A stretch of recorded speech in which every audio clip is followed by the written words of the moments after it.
Panggung diplomasi ASEAN kini berpusat pada dua nama, yaitu Prabowo dan juga Trump, di mana Presiden Prabowo berbicara lantang soal persatuan ASEAN, sementara Donald Trump memujinya sebagai sahabat luar biasa. Di saat yang sama, perdamaian bersejarah Thailand dengan Kamboja diteken di bawah pengawasan Amerika Serikat, dan ini bukan sekedar drama politik, pemirsa, tapi juga sebuah pesan yang jelas untuk pasar global.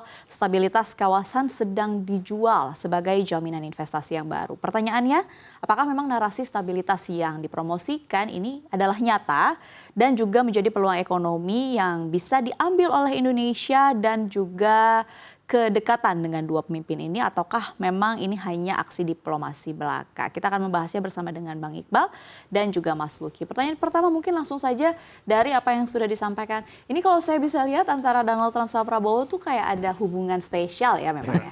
Eles-eles gitu. Kayak saling puji atau gimana gitu. Tapi sebenarnya kita ngomonginnya realistis saja. Ini kan adalah upaya atau aksi diplomasi yang sangat-sangat amat bisa diperhatikan.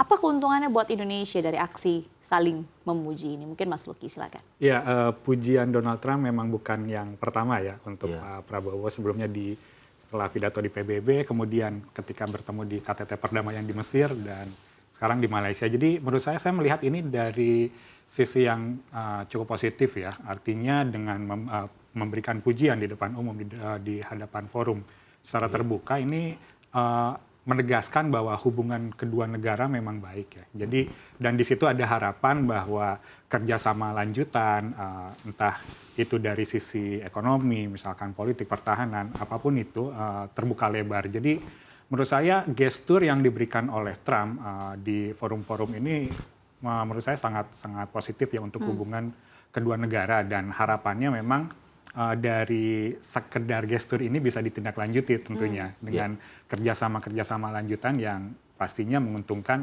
kedua belah pihak. Oke, menarik ya. Saya setuju sama Mas Lucky bahwa ini adalah, kalau kita lihat secara pragmatis, ini adalah sesuatu yang baik begitu, di mana Indonesia ini dianggap atau dipandang sebagai sahabat oleh negara adidaya. Tapi kan di sisi lain kan kita tahu Trump ini karakternya gimana ya. Satu kata deh, saya langsung to the point karena saya hostnya jadi bebas ya saya ngomongnya.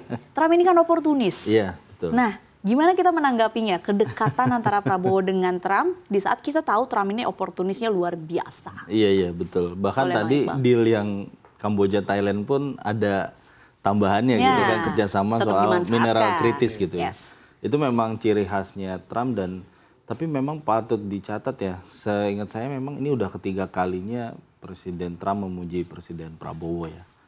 Dan ini mungkin kita nggak tahu di pertemuan-pertemuan atau forum-forum berikutnya kan, yang terdekat mungkin APEC ya di Korea Selatan kalau tidak salah. Apakah Presiden Prabowo juga berangkat kemarin? Menurut Mensesnek juga masih tentatif ya, apakah akan hadir. Tapi kalaupun hadir, saya yakin pujian serupa akan ada lagi gitu. Walaupun kita belum tahu tujuannya seperti apa, karena waktu yang peristiwa mic bocor itu juga kan belum clear juga ya. Walaupun Eric Trump juga sudah interview oleh CNN Internasional, seingat saya waktu itu.